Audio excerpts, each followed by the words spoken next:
Quería pedirle a los hermanos, el hermano que presidió las alabanzas, que al final del mensaje cantemos este canto tan hermoso otra vez. Que yo creo que es el Espíritu de Dios quien está armonizando todo, porque sin ponernos de acuerdo, precisamente de esto voy a estar hablando. Aquí el centro de todo es el centro de nuestra adoración, de nuestra fe, es Cristo Jesús. Y solamente Él merece la honra, la gloria y la alabanza. Nosotros todos estamos trabajando como un solo cuerpo. Yo presento aquí el mensaje desde el púlpito, pero todos hemos trabajado juntos. Por eso yo quisiera darle las gracias a la iglesia aquí en FAR que nos ha invitado, a mi esposa y a este servidor, para presentar los temas que Él ha puesto en nuestros corazones, las palabras que Él ha puesto en nuestros corazones. Darle las gracias a los hermanos que han contribuido también generosamente, haciendo uso del don de generosidad que Dios le ha dado para que pudiéramos nosotros venir aquí también. Gracias, hermanos, por ese esfuerzo. Estoy seguro que el Señor le va a multiplicar más de lo que han dado. Gracias a las hermanas que han trabajado en la cocina, haciéndonos esos platillos exquisitos, esa comida deliciosa. Y nos llevamos un par de libras más para Panamá. Gracias, hermanos. Gracias, hermanas. Gracias a las hermanas que han trabajado cuidando y enseñando a los niños.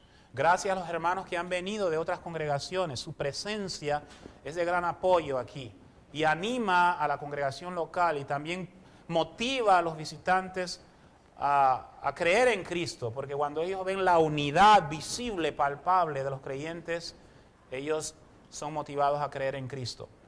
Gracias a los que presiden, a los ministros, por su ejemplo de venir aquí a escuchar la palabra.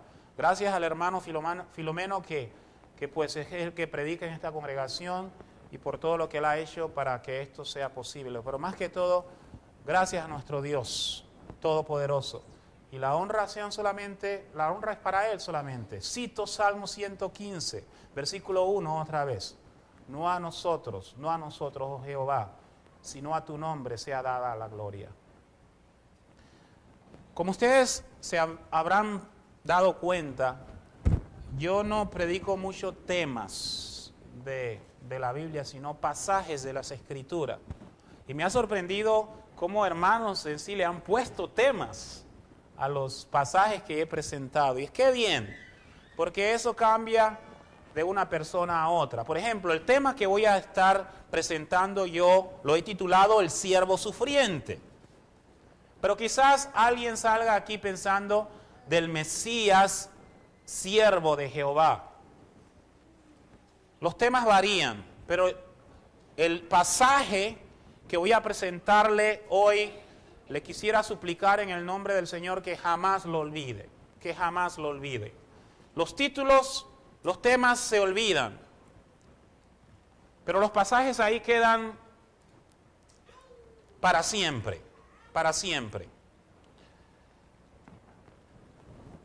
Los temas que he presentado durante esta semana, basado en el profeta Isaías, que ha sido llamado el quinto evangelio por los eruditos, han sido los siguientes. El primer tema yo lo titulé El único e incomparable Dios de Israel, basado en Isaías capítulo 40, versículos 12 al 31. Eso fue el lunes 23 de junio de 2008.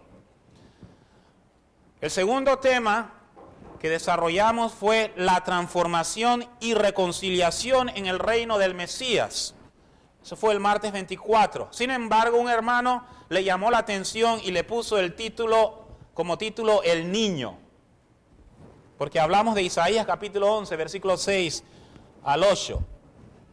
Que se presenta al Mesías, la humildad del Mesías como un niño que dirige a seres que por naturaleza son irreconciliables, pero en Cristo Jesús llegan a ser transformados y reconciliados.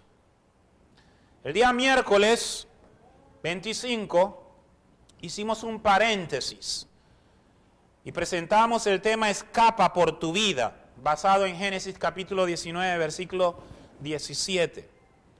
basado en la historia de Lot y la destrucción de Sodoma y Gomorra, Génesis 19. El día de ayer presentamos el tema Venid a mí, haciendo hincapié en el insistente llamado de Dios, quien por 4 ocasiones o en 4 ocasiones llama al pecador. Isaías 55, 1 al 7, venid a las aguas, venid, comprad y comed, venid, comprad sin dinero, inclinad vuestro oído y venid a mí. Y este llamado insistente es para que nosotros corramos, no solamente caminemos, sino corramos como almas sedientas a beber del agua que Cristo ofrece. Hoy, viernes 27 de junio, voy a presentarle un capítulo supremo de las Escrituras. Era el himno de los predicadores de la iglesia primitiva. Y les soy franco, no creo que tengo toda la capacidad para presentar lo que Isaías capítulo 53 en forma sublime presenta. Aunque es la primera vez que presento este tema aquí o en cualquier lugar, porque he orado el día de ayer y lo he preparado el día de ayer. Sí he predicado en muchas ocasiones de este capítulo. Y reconozco, y cada vez que lo leo, lo medito, mi corazón se conmueve. Y ojalá que el suyo también. Si usted tiene un amigo al lado, si tiene una Biblia, ábrala en Isaías 53. Y quiero que todos con suma reverencia, aquí no hay lugar para bromas, para chistes. Aquí se ha de leer y presentar este tema con toda reverencia. Quiero leerlo. Isaías 53 es el pasaje sublime del Antiguo Testamento que nos habla acerca de los sufrimientos del Mesías, del siervo sufriente de Jehová. He aquí palabra de Dios. Isaías 53, versículo 1 al 12. Usted que ha sido recién convertido también, si tiene su Biblia, póngale una marca ahí o señálelo, porque este pasaje es extraordinario, sublime. ¿Quién ha creído a nuestro anuncio? ¿Y sobre quién se ha manifestado el brazo de Jehová? Subirá cual renuevo delante de él, y como raíz de tierra seca. No hay parecer en él, ni hermosura. Le veremos, mas sin atractivo para que le deseemos. Despreciado y desechado entre los hombres, varón de dolores, experimentado en quebranto, y como que escondimos de él el rostro, fue menospreciado y no lo estimamos.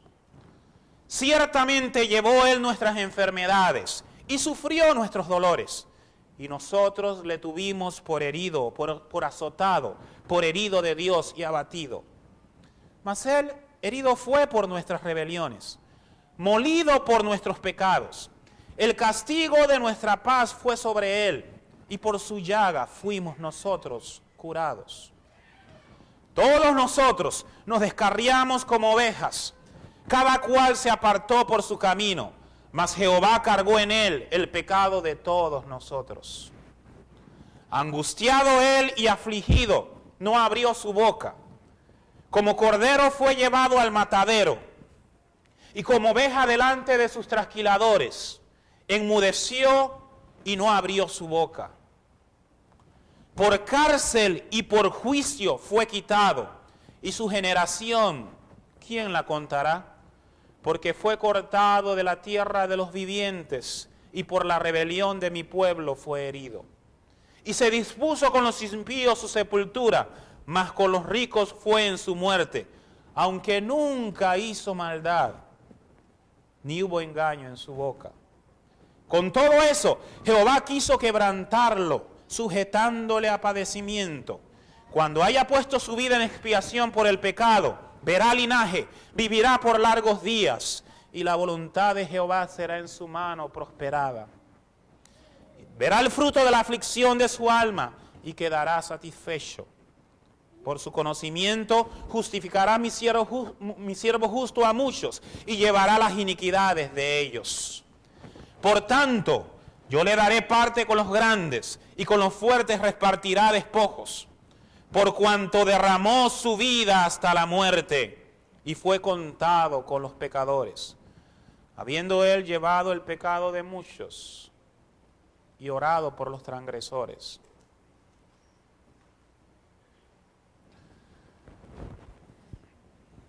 $740 años antes de Jesús fueron dichas estas palabras.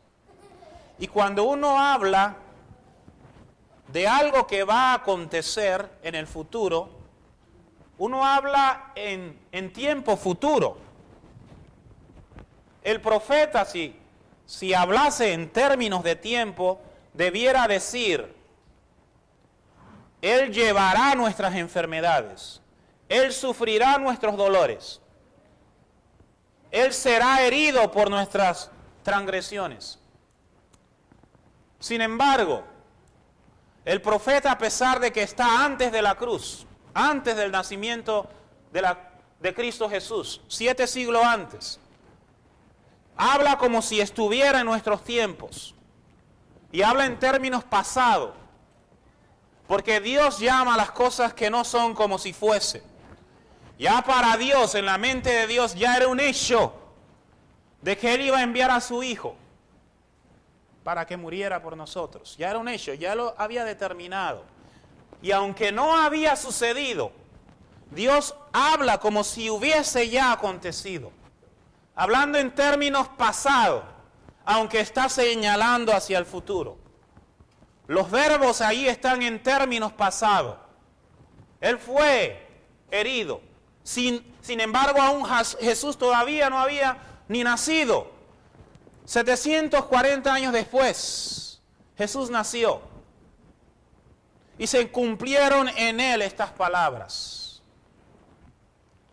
Ojalá que no exista ningún profano irreverente aquí, que mientras que yo estoy hablando de este pasaje, su mente se va a otro lugar, o se pongan a hablar atrás los jóvenes o adelante. Ojalá que no exista ningún irreverente y profano aquí, e irrespetuoso.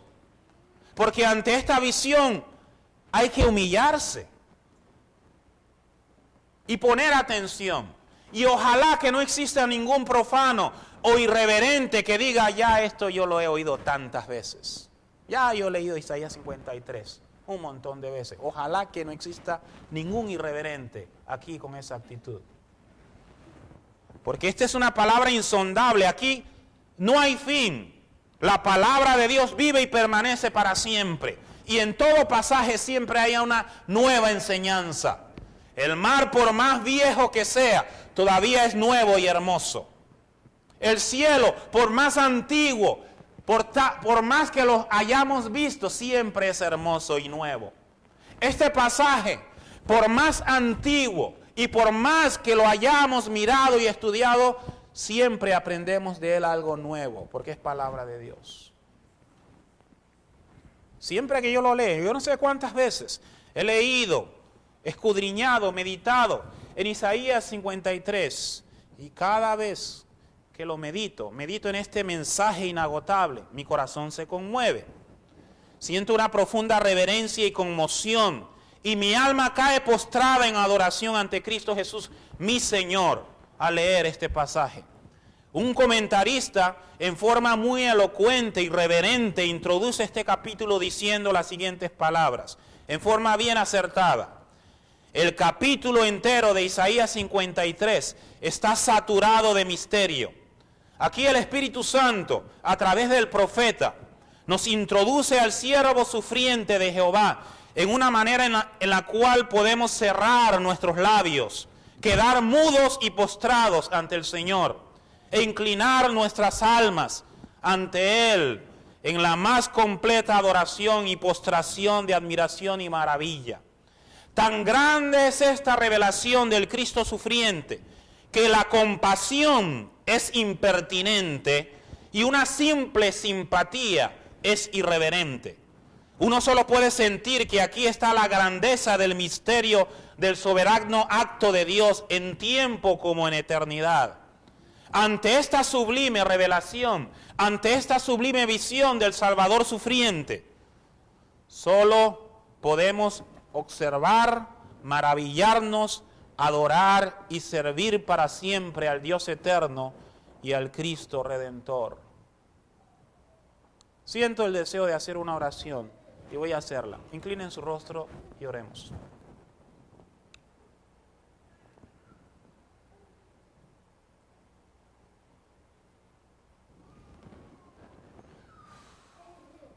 Dios eterno, con profunda reverencia, nos postramos delante de ti. Nuestras almas se postran delante de ti.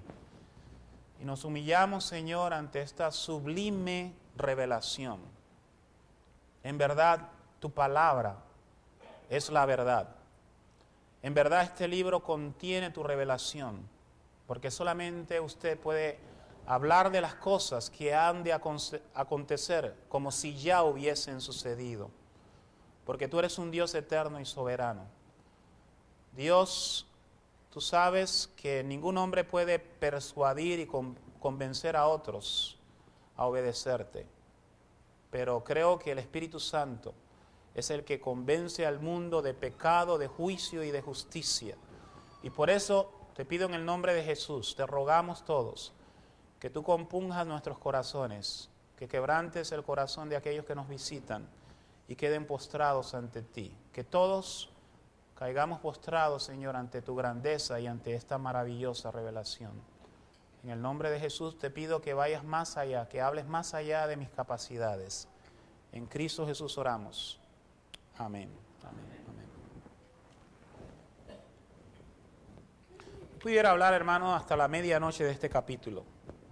Son 12 versículos y tiene tantos misterios. Pudiera hablar y seguir predicando hasta rayar el alba. Así lo siento. Sin embargo, tengo que ser extremadamente selectivo. De manera que no puedo hablar de todo lo que aquí se dice. Tengo que ser selectivo. Y quisiera basar mi mensaje en estos minutos lo más breve que pueda. Y debiera pedirle disculpa a Dios por la brevedad al hablar de este tema. Isaías 53, 2. Quisiera subrayar esa frase y basar lo que voy a desarrollar en este versículo 2, la parte final, que dice: subirá cual renuevo delante de él y como raíz de tierra seca. Permítame decirle antes de subrayar la frase que aquí el Mesías, el siervo sufriente, el Cristo sufriente, se presenta en forma alegórica, en forma metafórica, como un retoño verde que sale de un tronco seco.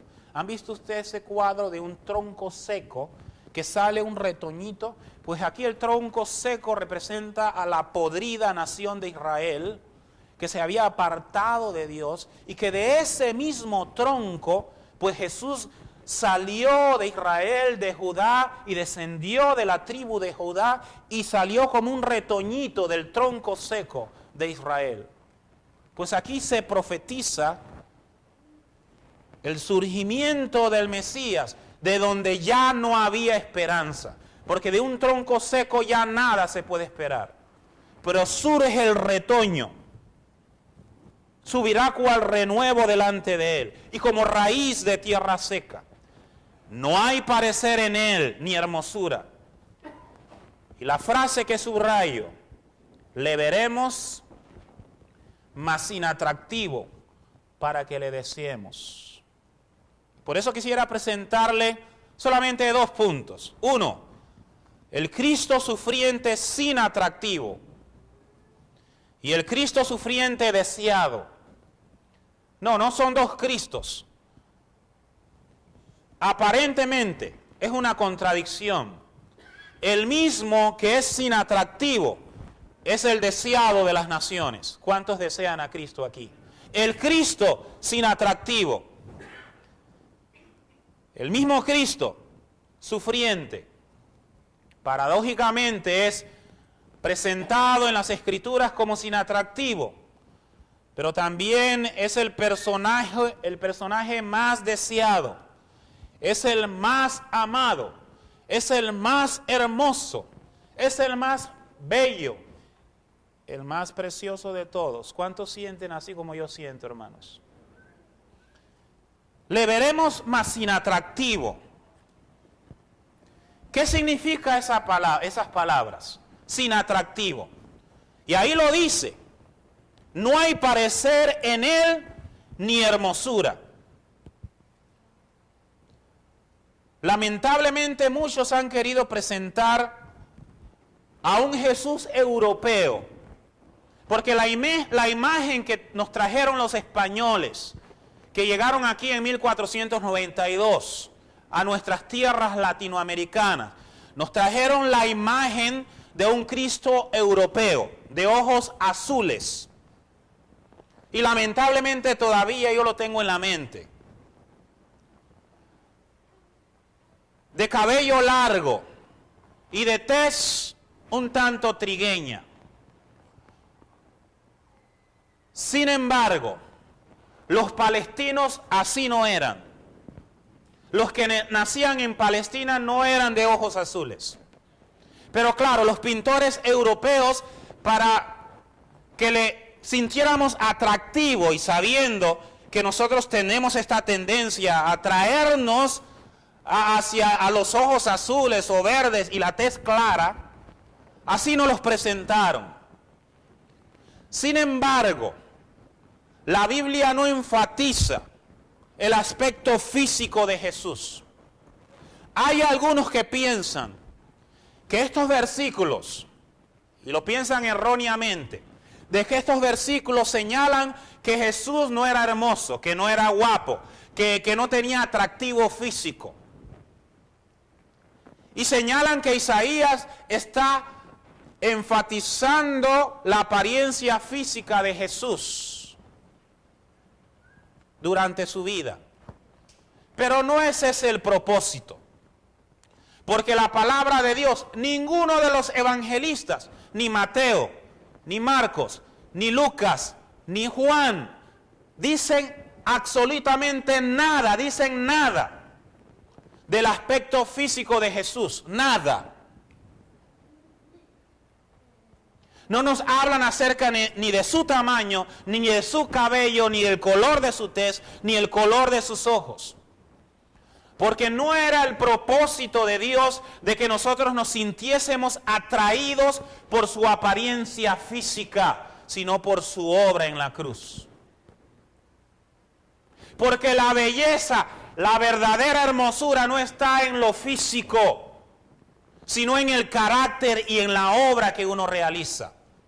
Porque Dios no mira lo que está delante de sus ojos, porque el hombre mira lo que está delante de sus ojos, pero Jehová mira el corazón, dice la palabra de Dios. Lo que señalan los evangelistas es que el Dios eterno, el Verbo divino, se hizo carne, se hizo hombre, y era necesario que un hombre redimiera a la humanidad caída, que viniese como el representante de la humanidad para dar su vida por nosotros. Escúcheme bien, por favor. Trate de entender esto. Se lo digo con todo respeto. Señora que nos visita, que tiene una fe, que es religiosa. Señor que nos visita. Joven, solamente Jesús vivió sin pecado aquí en la tierra.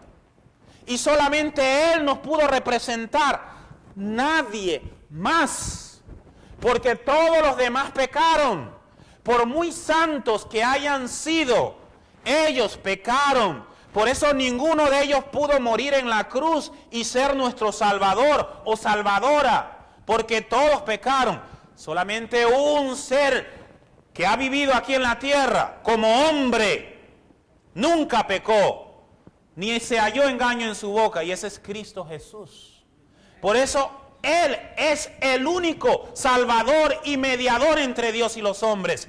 Jesucristo, hombre. Primera de Timoteo 2:5, así lo dice. Nadie más, ni Pedro, ni Juan, ni Jacobo, ni María, ni nadie. Ellos son santos que están en la presencia de Dios, pero ninguno de ellos pudo morir por nosotros, ni aunque hubiesen muerto por nosotros, no hubiera sido aceptable la ofrenda, porque la ofrenda tenía que ser inmaculada, perfecta, sin pecado, y solamente Jesús vivió una vida sin pecado aquí en la tierra. Lo que señala la palabra de Dios es que un hombre que viniese a este mundo sin pecado, viviese una vida inmaculada, diera su vida por nosotros, los hombres y las mujeres, pecadores y pecadoras. Como dice Hebreos capítulo 2, versículo 14.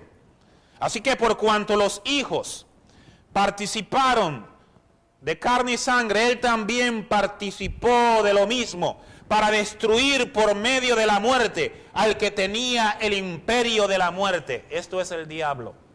Era necesario que un hombre hecho carne, hueso y sangre representara sin pecado y se ofreciese como un sacrificio perfecto e inmaculado por la raza humana. Y así fue. Adórele solamente a Él. Solamente a Él. Los evangelistas solo señalan esto. Y aquel verbo se hizo carne. Juan 1:14. Y vimos su gloria, gloria como del unigénito, Hijo del Padre, lleno de gracia y de verdad. Se hizo carne, se hizo hombre. Pero no dice cómo era su rostro, cómo eran sus ojos, cómo era su piel. ¿A qué se refiere pues el Espíritu Santo a través del profeta cuando dice, no hay parecer en él ni hermosura, le veremos más inatractivo? ¿A qué se refiere?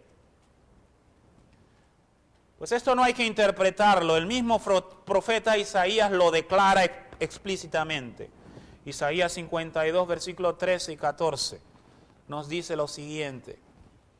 He aquí que mi siervo será prosperado, será engrandecido. Y quiero pedirle, hermanos, que no se levante nadie a menos que sea necesario.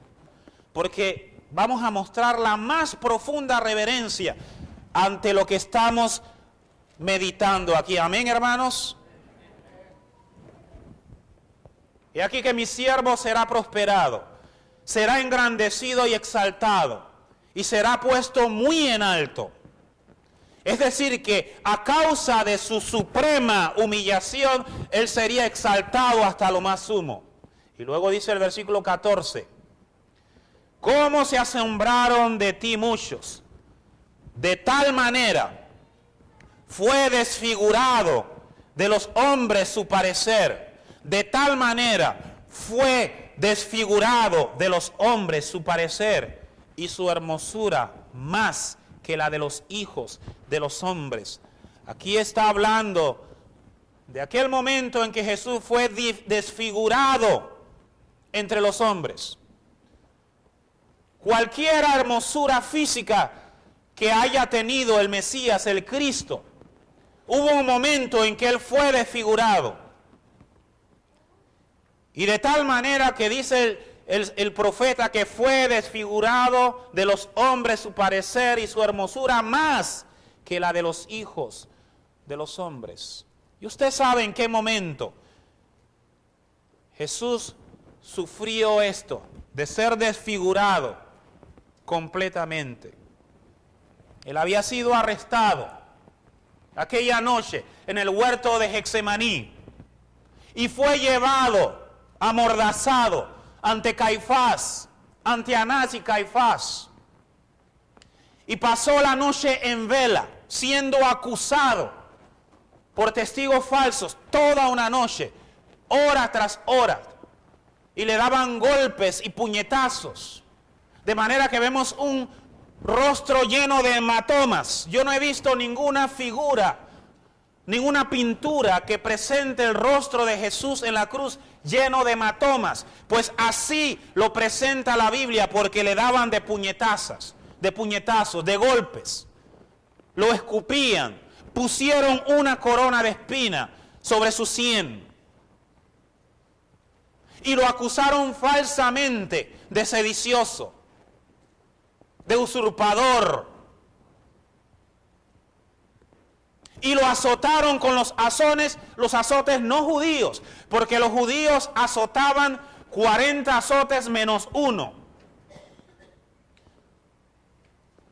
Eran los azotes romanos, que eran ilimitados, que tenían metal los azotes, y al borde, al final de los azotes, plomo, y literalmente inmolaban el cuerpo de los reos que iban a ser crucificados. Eso lo sufrió Jesús. Fue literalmente inmolado por nuestros pecados. El rito de la crucifixión era algo horrendo. Después que el reo era sentenciado a muerte por uno de estos 4 delitos, de traición, homicidio, robo o sedición, se le sentenciaba a muerte. Si no era romano, si era romano, no se le permitía ser crucificado, se le decapitaba. Pero al no romano se le llevaba para ser crucificado si había cometido robo o traición o homicidio o sedición. Pero ¿por qué a Jesús? ¿Por qué a Él? Él no robó, Él no fue sedicioso. Dice Isaías capítulo 53, versículo 9, que en Él no hubo engaño, ni se halló engaño en su boca. En Él no hubo maldad, ni se halló engaño en su boca. ¿Por qué entonces? ¿Por qué razón? Pero aún así, lo azotaron. Poncio Pilato sabía bien que él era inocente, pero por ser él un gobernante comprometido y por querer congraciarse con el pueblo judío, lo entregó para ser crucificado. Y según la historia, a los crucificados, después que los sentenciaban, le ponían 4 soldados. Y el reo iba caminando. Usualmente llevaban el palo transversal. La estaca le esperaba allá adelante, allá en el lugar que iban a ser crucificados. Y un soldado iba adelante con un rótulo que tenía su nombre: Felipe, ladrón, o Juan, traidor, o Bartolomé, sedicioso. Pero ¿qué podían decir del Señor Jesús? ¿Qué rótulo podían llevar de Él? ¿Saben lo que escribieron? Jesús Nazaret, Rey de los judíos. Eso es lo que pusieron, porque no podían encontrarle nada. Pero ahí iba el Señor Jesús. Dice Juan que Él iba cargando su cruz, Él mismo. Así está escrito en Juan, si usted lee conmigo, capítulo 19, versículo 17, que Jesús mismo cargando su cruz salió al lugar llamado de la calavera, y en hebreo Gólgota, y allí le crucificaron. Allí lo llevaron. Hermanos, ¿sabían ustedes que ahí había algunos crucificados que no podían ni llegar? Algunos morían con los azotes. Con los simples azotes morían, porque eran desgarrados, literalmente. Y muchos ladrones no pasaban, ahí sediciosos no llegaban. Y algunos que encaminaban o empezaban el camino morían en el trayecto, desangrados. No aguantaban. Y Jesús sufrió en su cuerpo esa debilidad de la pérdida de sangre. Y por eso dice la palabra de Dios, Marcos 15, 21,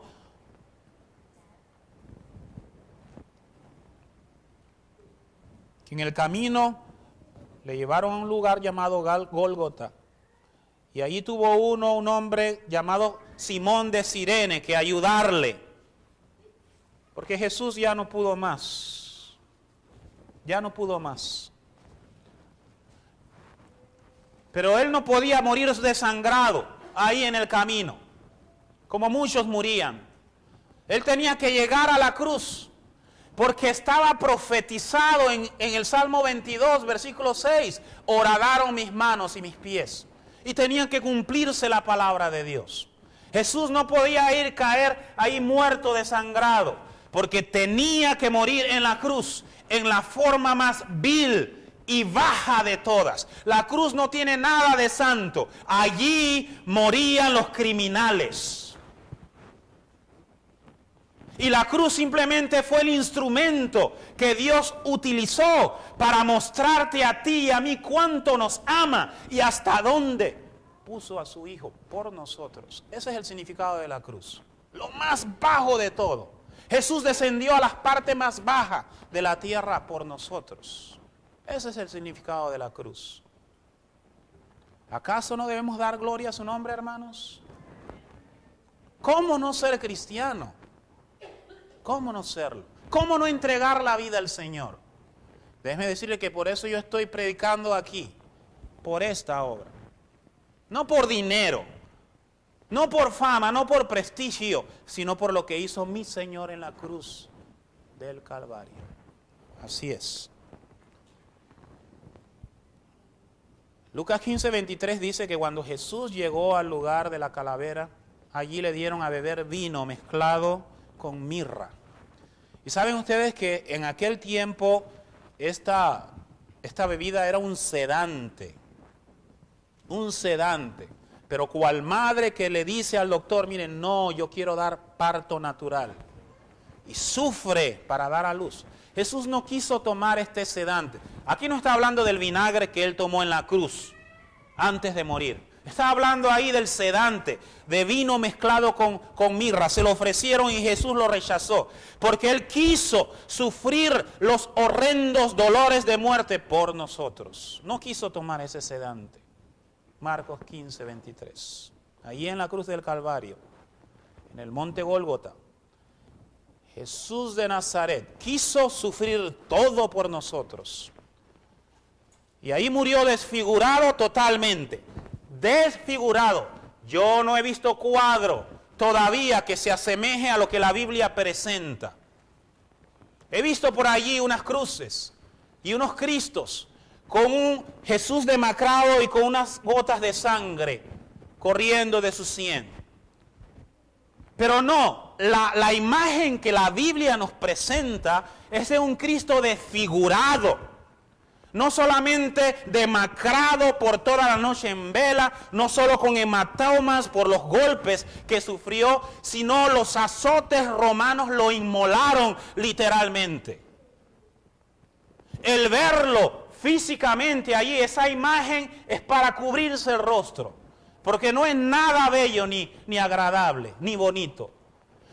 Su hermosura fue quitada totalmente, más que la de los hijos de los hombres, dice Isaías. Pero ¿saben qué, hermanos? Tenemos que entender bien esto. Cuando meditamos en esto nos da ganas de llorar. ¿No es así? Pero Dios no quiere producir lágrimas de lástima en nadie, porque Dios no quiere manipular las emociones. Lo que leemos aquí y lo que leemos en los escritos de los evangelistas no es un tratado amarillista. Ustedes saben cómo trabajan los noticieros y los periódicos de nuestra época, que quieren ganar rating o adeptos presentándonos una narración sangrienta. Pues Dios no quiso hacer eso. Los evangelistas pudieran haber hecho eso. Pero si usted lee cómo describen los evangelistas a la crucifixión, ahí Dios no quiere manipular a nadie. Ni que alguien llore por compasión y lástima. Es más, cuando Jesús iba sangrante hacia el Calvario, había unas mujeres ahí que se lamentaban y lloraban. Y Jesús le dijo, no lloren por mí, lloren por ustedes. Porque si el árbol verde hicieron esto, ¿cuánto no se hará con el seco? Lloren por ustedes. Porque Él no quería despertar sentimientos de compasión ni lástima de parte de nadie, sino más bien amor, obediencia por la obra que Él hizo en la cruz. El relato no es amarillo aquí, no es una revista amarilla aquí. Claro, algunos han hecho el esfuerzo de históricamente presentar la sangre que Jesús derramó y está bien. Pero ¿saben qué? Esas películas han quedado como uno de los, ¿cómo le llaman? De los clásicos de Hollywood. Pero aquí la palabra de Dios vive y permanece para siempre. Ni Mateo, ni Marcos, ni Lucas, ni Juan presentan un cuadro aquí para despertar lástima a nadie. Mateo 27:35 simple y sencillamente dice que lo crucificaron. Marcos 15:24 dice, cuando le hubieron crucificado, repartieron entre sí sus vestidos. Lucas 23:33 dice, y cuando llegaron al lugar llamado Calavera, le crucificaron allí, uno a la derecha, un ladrón a la derecha y el otro a la izquierda. Recuerdo cuando mi padre murió y estaba yo en California. Él le cayó un contrapeso de 2 toneladas encima a mi papá. Y él quedó despedazado. Y cuando llegué a Panamá ya mi hermano había roto el periódico. Porque habían puesto en la página frontal, eso es lo que pasa en nuestros países. Y los noticieros a nosotros nos tienen así cautivos porque nos presentan sangre y muerte. Y mi hermano agarró ese periódico y lo tiró. Y yo no quería ni verlo. Porque así hacen los hombres. Ellos quieren ganar adeptos presentando sangre y muerte. Pero aquí Dios no quiere ganarse adeptos aquí presentando una imagen que cause compasión. No, aquí presenta un hecho histórico real, verdadero, para conquistar tu corazón. Para que le obedezca, no solamente con las emociones, sino con todo tu ser. Y tu fe no sea emocional solamente, sino basada en la palabra de Dios. Sí incluye las emociones. Uno llora porque esto causa conmoción. Pero Dios lo que quiere llamar es la voluntad del hombre. Que nosotros obedezcamos al Señor. Y aquí Jesús no se presenta como uno que da lástima. No. Él dijo así.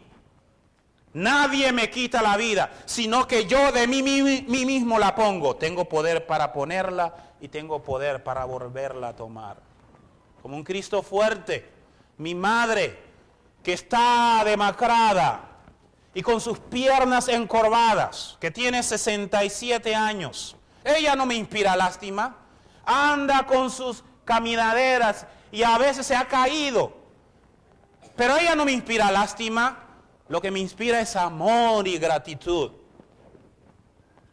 Que es lo que despierta un sacrificio. Sin embargo, muchos hijos son ingratos y a pesar del sacrificio que hacen sus padres, a pesar del sacrificio que hace la madre y el papá, son ingratos, irreverentes, desobedientes. Arrepiéntase, hijo, si usted es así, de corazón. Porque ante el sacrificio lo que hay que mostrar es gratitud, amor. Y nosotros le amamos a Él porque Él nos amó primero. Eso es lo que despierta el sacrificio. No una lástima y un regalito el 10 de mayo. Y después responderle a la mamá y al padre. Y algunos hasta le golpean. ¿Sabe lo que hacía el Antiguo Testamento? Mandaba para aquellos hijos que hacían tal cosa, apedréenlo. Porque ¿cómo va a ser posible que después de tenerlo allí en el vientre tantos años, de criarlo con tanto sacrificio, vengan con esa ingratitud? En el nombre del Señor Jesús, joven que me escucha, obedezca a sus padres. Ámenle, ámenle y sean agradecidos. Y más que todo, ante Cristo Jesús por la obra que Él realizó en la cruz. Y saben, hermano, cuando uno siente eso, a pesar de que la madre tenga la piel ya arrugada y su cuerpo ya arrugado y envejecido, uno piensa que es la más hermosa de todas. ¿No es así? Qué anciana más bonita, a pesar de que no tiene atractivo físico. A eso se refiere. Le veremos más sin atractivo para que le deseemos. El mismo Cristo, despreciado y desechado entre los hombres, varón de dolores, experimentado en quebranto, y como que escondimos de él el rostro, fue menospreciado y no le estimamos. El mismo Cristo, que es inatractivo, que fue desfigurado, ese es el más hermoso de todos. Así es. Y para que entendamos bien el mensaje de aquí, Le presento a este niño que se avergonzaba de su mamá, porque tenía unas manos muy feas, así ennegrecidas. Y él le daba pena ante sus amiguitos, porque los amiguitos se burlaban de la mano de su madre. Y un día este niño se acercó a su mamá. Mami, ¿por qué tienes las manos tan feas?, le preguntó el niño. Y la mamá le contó la historia. No, mijo, es que cuando tú estabas pequeñito, tenía 2 años, y fuiste a la cocina, yo estaba con el sartén, con aceite caliente, extendiste tus manitos, y yo corrí, y te salvé, pero el aceite me cayó en las manos. Y por eso tengo así las manos feas, hijo. Ese hijo lleno de gratitud, con lágrimas en sus ojos, agarró las manos de su madre y dijo, mami, estas son las manos más hermosas que hay en el mundo. Pues a eso se refiere. El Cristo desfigurado, inmolado en la cruz. Aquellos que apreciamos, que amamos la obra que Él ha realizado, lo abrazamos y le decimos, tú eres el más hermoso de todos, Cristo Jesús. El más bello, el más precioso. Le veremos más inatractivo para que le deseemos. Algunos de ustedes se acordarán, y yo quiero que vean algo en Isaías 53. ¿Cuántas veces aparece la palabra nuestras, nuestros? Es que no eran de Él, no eran sus enfermedades, no eran sus dolores, no eran sus rebeliones, no eran sus pecados, sino que eran los nuestros. Tantas veces aparece. Ciertamente Él llevó nuestras enfermedades, eran las nuestras, no las de Él. Sufrió nuestros dolores. Él no tenía por qué sufrir, pero Él sufrió nuestros dolores. El castigo de nuestra paz fue sobre Él. Y nosotros le tuvimos por azotado, por herido de Dios y abatido. Fue Él herido por nuestras rebeliones, porque Él nunca cometió una rebeldía. Nosotros sí, muchas. Él fue molido, literalmente desfigurado, no por sus pecados, sino por nuestros pecados. El castigo de nuestra paz fue sobre Él, y por su llaga fuimos nosotros curados. Fue por nosotros. Por eso aquel joven era consagrado. Ese estudiante en un instituto bíblico bien consagrado. Y un día se le preguntó, ¿por qué eres tan consagrado? ¿Por qué eres tan dedicado al Señor? Y él contó la historia. No, es que cuando yo nací, mi madre tuvo complicaciones. Y el doctor le dijo a mi madre, si das a luz vas a morir. Y la madre dijo, pues que nazca mi hijo, aunque muera yo. Y mi padre escuchó a mi madre hablando y dijo, no, que se salve mi mujer, que se salve mi mujer. Pero más escuchó la voz de la madre dando a luz que decía, no, que se salve mi hijo, que se salve mi hijo. Y amado maestro, decía el estudiante, por eso yo estoy aquí, porque mi madre quiso dar su vida por mí. Por eso le doy gracias a Dios, porque ella dio su vida por mí. Pues déjeme decirle que mayor amor es el de Cristo hacia nosotros, porque Él murió por nosotros. Y cuando estaba en la cruz, Él podía bajarse, porque Él es Dios Todopoderoso. ¿No cree usted eso? Y sabe, se habla del amor de Cristo. Así es, pero también hemos de señalar el amor del Padre, porque cuán difícil fue para el Padre ver a su amado Hijo allí. El Padre muchas veces habrá querido quitarlo de la cruz, pero allí lo dejó, allí lo dejó. ¿Saben por qué? Porque el Padre sabía que era la única forma en que usted y yo podíamos ser salvos. No había otra. Así que, hijo mío, allí quédate. Y el hijo clamó, Dios mío, ¿por qué me has desamparado? Lo tuvo que desamparar porque en ese momento cargaba el peso de todos nuestros pecados. Porque dice Isaías 53:6. Todos nosotros nos descarriamos como oveja, cada cual se apartó por su camino, mas Jehová cargó en él. Y no como aquella mujer que lleva ropa sucia a lavar fuera de ella, no, cargó en él, en su ser, dentro de él, el pecado de todos nosotros. Y en ese momento, 3 horas de oscuridad, desde las 12 hasta las 3 de la tarde hubo tinieblas sobre toda la tierra y Jesús en ese momento cargó el peso de nuestros pecados. ¿Cómo no alabarle? ¿Cómo no servirle? ¿Cómo no adorarle? ¿Cómo no entregarnos a Él? Gloria sea su nombre.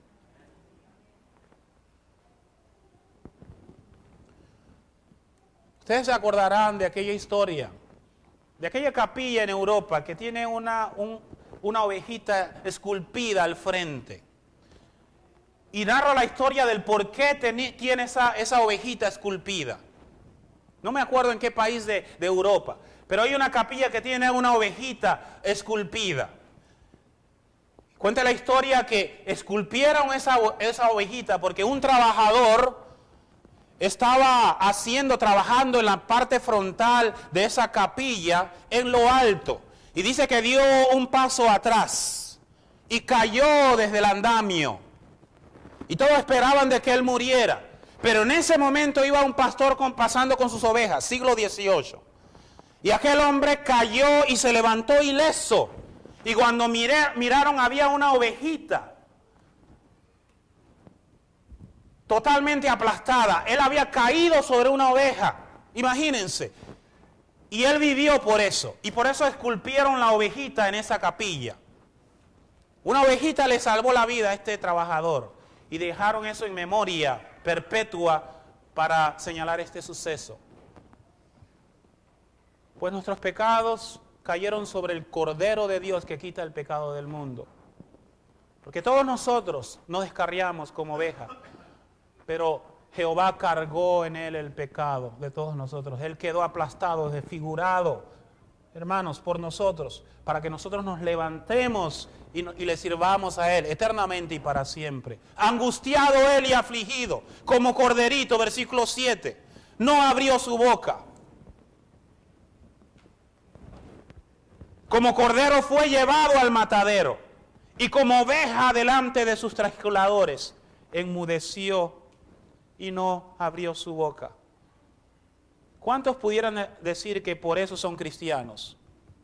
¿Puede usted decir amén por eso? Por eso yo soy cristiano. Porque Él, siendo una oveja, siendo el Cordero de Dios sin pecado, permitió que nuestros pecados cayeran sobre Él. Y ahora por su sangre hemos sido lavados y limpiados.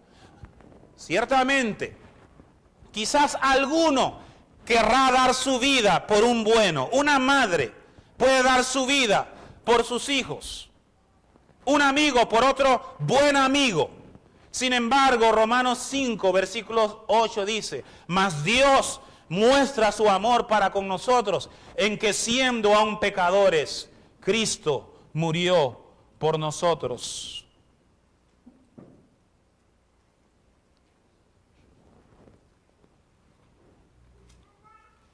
Yo no conozco el hebreo, algo lo he leído, pero dicen los que conocen el hebreo que Isaías capítulo 53, versículo 10, que lo que dice allí, que Jehová quiso quebrantarlo, Dios quiso quebrantar a su hijo, señala que ahí en el hebreo indica que lo quebró en pedazos, lo quebró en pedazos. Jehová quiso quebrantarlo, el Padre quiso quebrantar a su propio Hijo para no quebrantarnos a nosotros en la condenación, sino que nosotros fuésemos salvos por Él. Jehová quiso sujetarlo a padecimiento, y cuando haya puesto su vida en expiación por el pecado, verá linaje, vivirá por largos días, y la voluntad de Jehová será en su mano prosperada.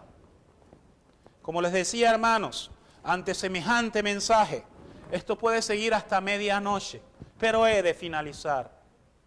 No es un accidente que usted haya venido aquí, a este lugar. Es que para Dios no hay accidente. No. Aquel hombre venía de adorar en Jerusalén. Era religioso. Y él regresaba de Jerusalén destino hacia Etiopía, hacia África. Y Dios le dijo a Felipe, anda y ve por el desierto, por el camino que desciende de Jerusalén a Gaza, el cual es desierto. Y Felipe fue. Y Dios planeó el encuentro. Y cuando Felipe miró a este etíope, lo vio que estaba leyendo al profeta Isaías, a nuestro libro. Y le preguntó, ¿entiendes lo que lees? Porque él estaba leyendo este pasaje de Isaías 53. Como oveja a la muerte fue llevado, y como cordero mudo delante del que lo trasquila. Enmudeció y no abrió su boca. En su humillación no se le hizo justicia, mas su generación, ¿quién la cortará? Porque fue cortada de la tierra su vida. Su generación, ¿quién la contará? Dime, preguntó el etíope, ¿de quién dice esto el profeta? ¿De sí mismo o de algún otro? Y empezó Felipe a anunciarle el evangelio de Jesucristo. Jesús murió por tus pecados, fue sepultado y resucitó de entre los muertos. Y solamente por la fe en su nombre hay perdón de pecados. Si te arrepientes y te bautizas, Dios te dará el Espíritu Santo y el perdón de todos tus pecados. E iban por el camino, y aún en el desierto llegaron a cierta agua, dice la palabra de Dios, porque esto no es un accidente, Dios lo planeó. E hizo que encontraran agua en el desierto. Y el etíope, cuando vio agua, dijo, aquí hay agua, ¿qué impide que yo sea bautizado? Y Felipe le dijo, si crees de todo corazón, bien puedes. Y ahora, no necesitas una semana de estudio, ni un mes, como algunas sectas enseñan. No, ya Dios preparó tu corazón. Y hoy puedes ser bautizado. Hoy, si crees de todo corazón, bien puedes. Movido por este mensaje de Isaías, porque Dios había preparado el corazón de este hombre con este mensaje de Isaías. Dice que pararon el carro y descendieron ambos al agua, Felipe y el eunuco, y le bautizó, palabra de Dios. Obedeció al Señor, no fue un accidente. Aquí no estás por accidente, Dios quiere salvarte. Te ha presentado a Cristo inmolado en la cruz y solamente tienes dos alternativas, dos, nada de en medio, dos. Uno, despreciarle y desecharle, y se cumpliría la palabra en ti, desechado y despreciado entre los hombres, porque todavía le desprecias. Y la otra es, Él es atractivo para mí, voy a obedecerle, quiero en Él la salvación. O le aceptas o le desprecias, o le recibes o le rechazas. ¿Qué vas a hacer? Alguien me pidió que citara el soneto al crucificado. Y dice que fue Sor Juana Inés de la Cruz que dijo estas palabras. Porque lo que me mueve a mí no es tanto el infierno o el cielo. Sí, estamos aquí por causa del cielo, queremos ir al cielo. Pero no estamos aquí por terror al infierno. Yo no quiero ir al infierno. Pero pensando en esto, esta autora o el autor, quien quiera que haya sido, dijo estas palabras. No me mueve mi Dios para quererte, el cielo que me tienes prometido. Ni me mueve el infierno tan temido para dejar por eso de ofenderte.